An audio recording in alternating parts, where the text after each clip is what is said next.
दो भाई थे। एक प्रसंग आता है, एक का नाम था धर्मवीर और एक का नाम था कर्मवीर। तो कर्मवीर बड़ा नास्तिक था, उसको बिल्कुल भी धर्म कर्म से मतलब नहीं था। लेकिन जो धर्मवीर था वो बड़ा धर्मात्मा था, भगवान का भक्त था, संत महात्माओं से भी बड़ा प्रेम करता था। गांव में कोई संत महात्मा आए तो ऐसा कोई संत नहीं होता था जिसको अपने घर में ला करके भोजन न कराए। पर ये सब देख देख करके कर्मवीर बड़ा चिढ़ा करता था कि सब ये संत महात्माओं पर अपनी संपत्ति लुटाए दे रहा है।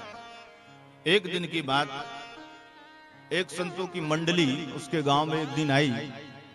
उसको पता चल गया, धर्मवीर को दौड़ करके गया, महाराज जी मेरे घर में भी भोजन कल करें आप। संतों ने कहा ठीक है, बिल्कुल व्यवस्था करना, कल हम आएंगे। संतों का निमंत्रण करके आ गया। कर्मवीर को पता चला कि संत महात्मा कल आने वाले हैं, तो सुबह से अपने दरवाजे से ही नहीं निकला, बंद करके अपना दरवाजा रख लिया। संत महात्मा आने वाले हैं, जाना पड़ेगा, दर्शन नहीं करना बिल्कुल। अब संत महात्मा आए, बढ़िया भोजन प्रसाद बनाए, और जैसे ही भोजन पाने लग गए, बढ़िया आनंद से भोजन पाया और सब संत जाने लग गए भोजन पा करके, दक्षिणा लेकर के। तो उनमें से जो एक महंत थे, हालांकि वो जो धर्मवीर था पहले बता दिया था कि महाराज एक मेरा भाई है, बड़ा नास्तिक है, अगर आपको कुछ अपशब्द कह देना तो ध्यान न देना। संतों ने कहा कोई बात नहीं, वो सब हम देख लेंगे। अब जब सब संत लोग जाने लग गए तो महंत जी ने कहा कि भाई तुम लोग जाओ, हम थोड़ी देर से आते हैं। तो महंत जी ने कहा कि अपने भाई से मिलवाओ हमको। धर्मवीर ने कहा महाराज वो निकलने वाला नहीं है बिल्कुल भी। बोले हमको तो मिल करके ही जाना है उससे, बिना मिले जाने वाले नहीं। हम यहीं पर बैठते हैं दिन भर, देखते हैं कब तक नहीं निकलता। अब जो कर्मवीर था सुबह से अपने कमरे में बंद था, उसने सोचा संत महात्मा तो लगता है अब चले गए होंगे, अब तो हल्ला सुनाई नहीं दे रहा है। और जैसे ही अपना दरवाजा खोला, बाहर निकला, वैसे महंत जी जो संत जी थे ताके बैठे थे, उसको जैसे ही निकला तो उठा करके पटक पटक करके उसके ऊपर चढ़ गए और एक मुक्के का प्रहार जैसे किया। बोले अब तुम एक बार राम बोलो। उसने कहा मैं बिल्कुल कभी नहीं बोलने वाला राम। बोले तुमको बोलना पड़ेगा, नहीं बोलोगे तो इस बार मैं तुमको समाप्ति कर दूंगा। अब तो कर्मवीर कहने लगा, हे महाराज जी मेरे पेट के ऊपर क्यों चढ़े हो भैया, खा पी करके मेरे को मारने आए थे क्या, छोड़ो मुझे।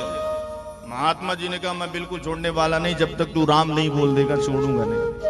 उसने पीछा छुड़ाने के लिए एक बार राम बोल ही दिया। महाराज जी उसके ऊपर से उठ करके और बैठे, और संत जी ने कहा देखो मेरे कहने से तुमने एक बार राम बोला है, अब एक बात और ध्यान में रखो, कोई भी अगर इसका मूल्य तुमको दे तो इसको बेचना नहीं कभी तुम, और कह देना कि इसका जो मूल्य होता हो वही हमको दे दो। जीवन व्यतीत हुआ उसका, जब अंतिम समय आया, मृत्यु हुई, तो धर्मराज ने इसका खाता खोल करके देखा तो इसने जीवन भर पाप ही पाप किया था, कभी कोई अच्छा कार्य नहीं किया था। पर एक संत के कहने से एक बार इसने राम कह दिया था। तो धर्मराज ने कहा कि भाई तुम हो, तुम्हारे जो खाते में पूरा पाप ही पाप भरा हुआ, इसलिए नरक तो तुमको जाना पड़ेगा, पर एक तुमसे पुण्य भी हो गया है, एक बार तुमने भगवान का नाम ले लिया है, अब बताओ इसके बदले में तुमको क्या देंगे। उसको बात महात्मा जी की याद आ गई। महात्मा जी ने कहा था कि कभी इसको बेचना नहीं, और इसके बदले कोई कुछ कहे तो मांगना नहीं, और कह देना कि इसके बदले में जो मिलता हो सो दे दो। उसने कह दिया महाराज इसके बदले में जो मिलता हो मुझे प्रदान करो। एक बार राम बोलने का,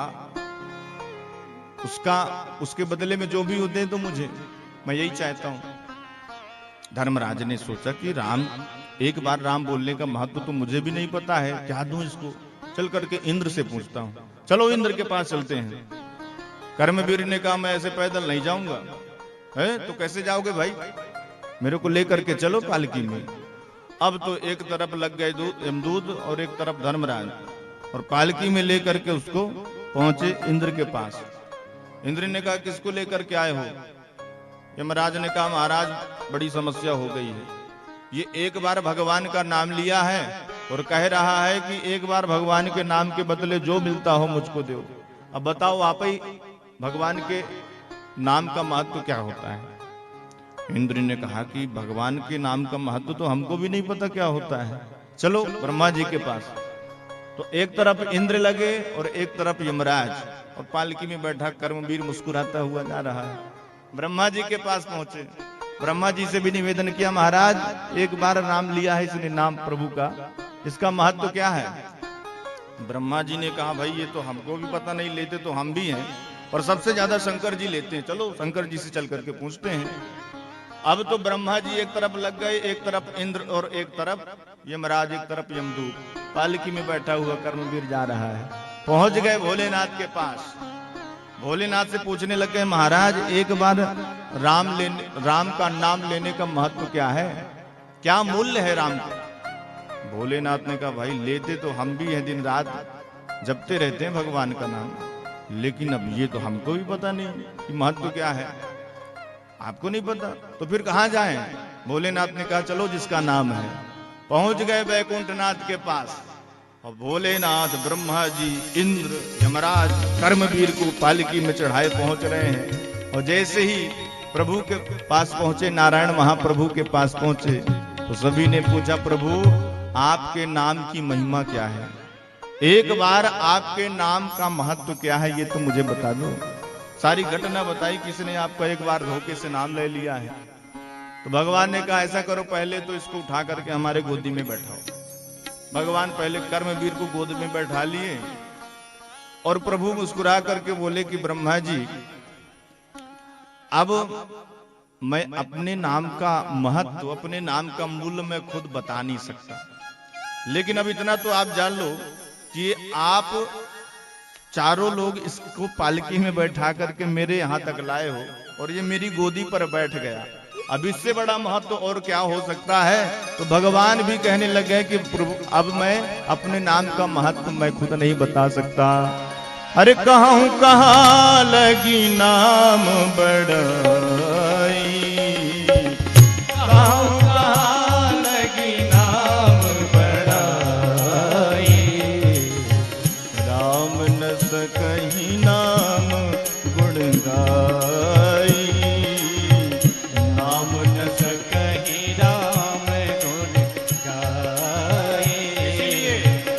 भाव कुभाव अनख आलस हूँ, भाव कुभाव अनख आलस हूँ, भाव कुभाव अनख आलस हूँ, नाम जपत मंगल दिस हूँ, नाम जपत मंगल दिस हूँ। तो सज्जनों, भगवान के नाम का ये महत्व होता है। एक बार भी धोखे से जो कोई